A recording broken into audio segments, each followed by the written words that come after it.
A paranormal investigator travels to a long-forgotten island in search of his missing father, but what he finds there is much worse than he expects. This is the story of the Occultist. Our story begins as Alan Rebels arrives at the island of Godstone.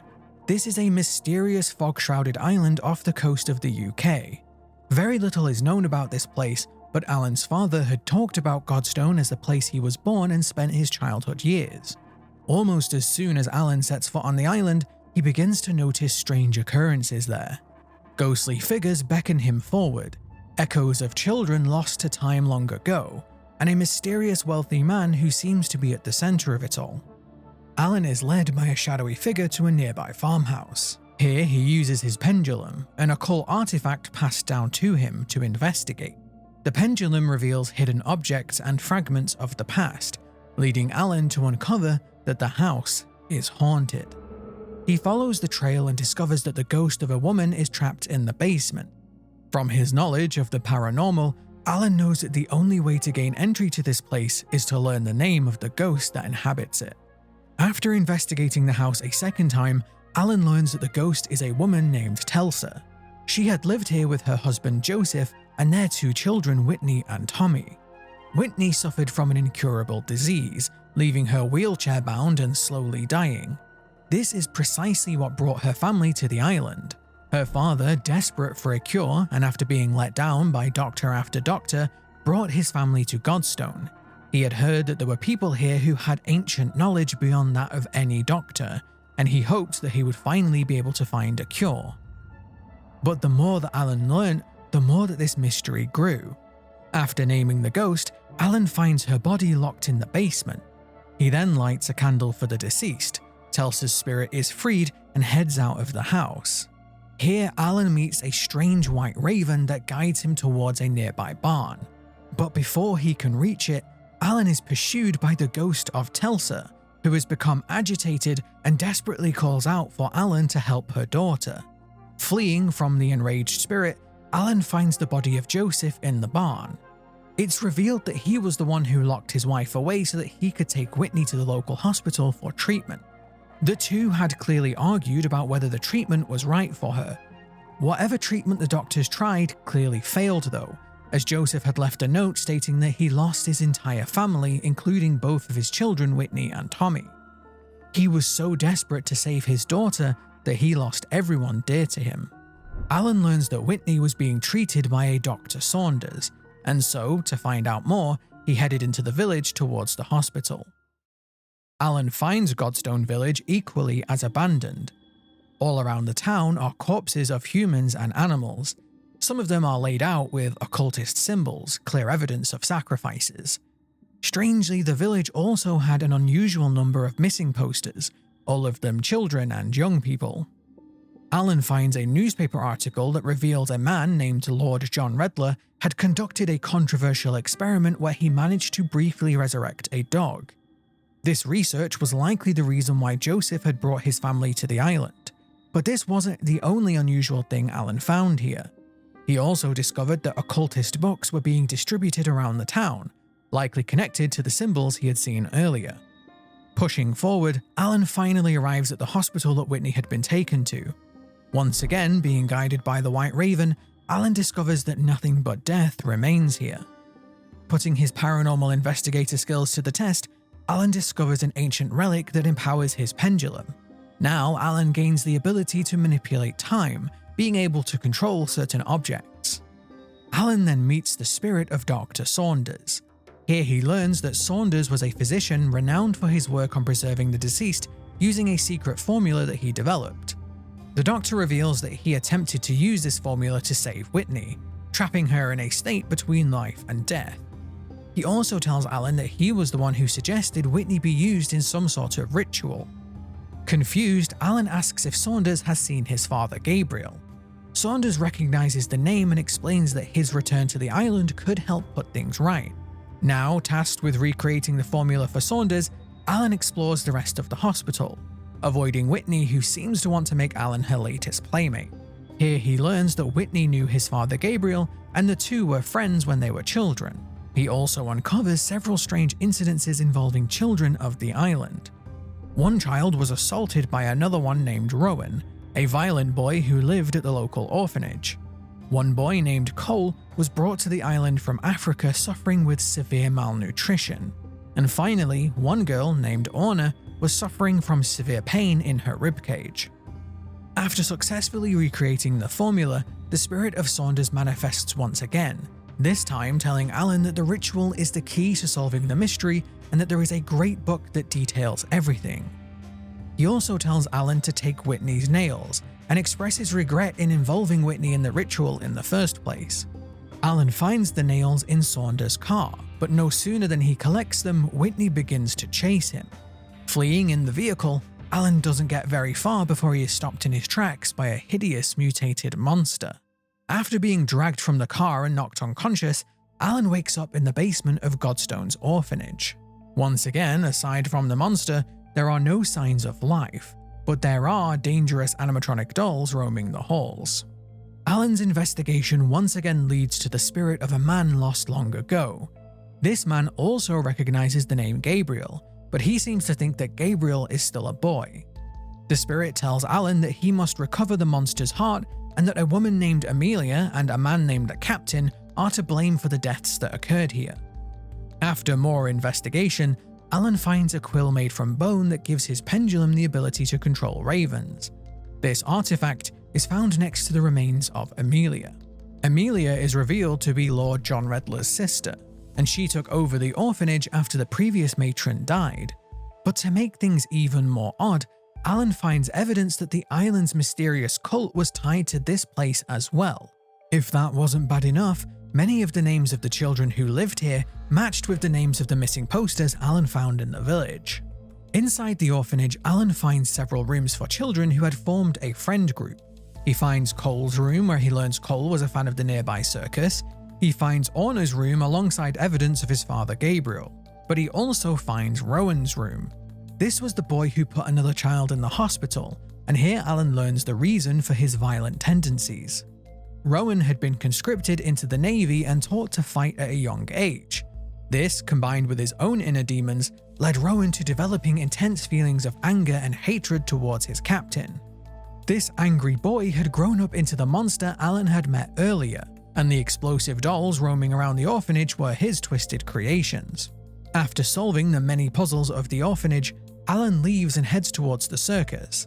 This is where he hopes to find the captain, who he learns is named Captain Newfish. Here, posters reveal that Cole, the malnourished boy we learnt about in the hospital, was recruited by the circus for his ability to eat immense amounts of food in one sitting. After reaching the ship, the Great White, Alan finds the spirit of the captain. The sailor appears old, tired, and he clearly spent most of his final days drinking. Newfish explains that Rowan's heart is here, and that Alan must find it before Rowan does. Just like Dr. Saunders, the captain shows a clear regret for his involvement in the dark mystery of the island. Not much later, Alan meets the spirit of Tommy, Whitney's brother. His ghost is trapped in the circus for all eternity. While that might sound like a child's dream, Tommy tragically misses his sister. He notes that it has been decades since he's last seen her, and he clearly shows some sort of resentment towards Alan's father. After requesting that Alan brings him cotton candy, Tommy tells Alan that his father was the reason that all of these people on the island are cursed, their spirits trapped here. Alan makes his way to the main tent of the circus. Inside, he is confronted by the monster that is Rowan, who is unwilling to give up his own heart. After an intense battle of might versus mind, Alan outwits Rowan and leaves the circus with the heart. Alan boards the captain's motorboat. The captain manifests once more and begins to explain the dark secret of the island. He tells Alan that he was once Lord Redler's right-hand man. The two would sail the seas together, looking for adventure and mysterious artifacts. But after tragically losing his wife, Minerva, Lord Redler began to seek out a way to revive her. The ritual Alan had been learning about was a ritual to bring her back from the dead. This ritual was the entire reason why this island was cursed. It was supposed to bring back Redler's wife, but for some reason it failed, instead bringing back the souls of those who had died here, trapping them on the island. After arriving on shore, Alan finds himself inside a cemetery. Ironically, this is the first place he actually finds life. After briefly exploring the area, Alan is finally reunited with his father. At first, Gabriel doesn't believe that his son is real. He believes Alan is just another manifestation, another ghost on the island.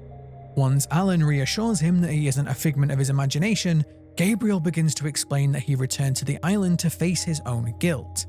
He feels responsible for all the death that has occurred here, explaining that he feels remorseful that they all died and he got to live.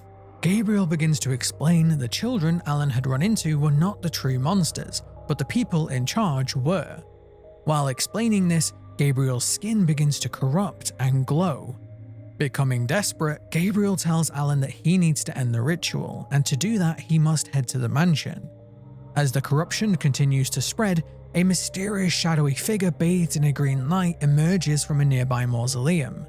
Gabriel greets the figure as a friend, calling out to Orna, one of the members of his childhood friend group. But as Gabriel tells Orna that his son is here to finally end the ritual, the figure begins to denounce them. The two realize it isn't truly Orna who is speaking, and as the last of Gabriel's humanity slips away, his eyes turn green as he begins to attack his own son. Evading his possessed father and continuing to solve puzzles in the area, Alan eventually makes his way towards the nearby lighthouse. Before he makes it inside, he once again meets his father, who has managed to temporarily regain control over his body. Using the last of his free will, he asks Alan to try and save Orna, pushing him inside the lighthouse as he locks the door, putting himself between his old friend and his son.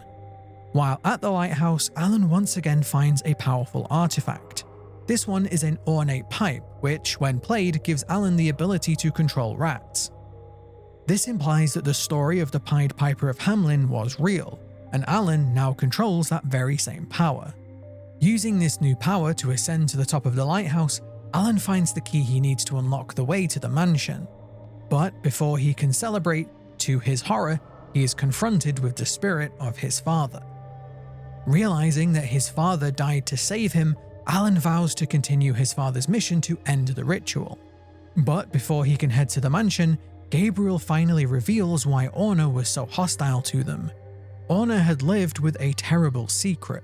She was supposed to be born a twin, but her brother Aaron was malformed and had grown inside her like a parasite.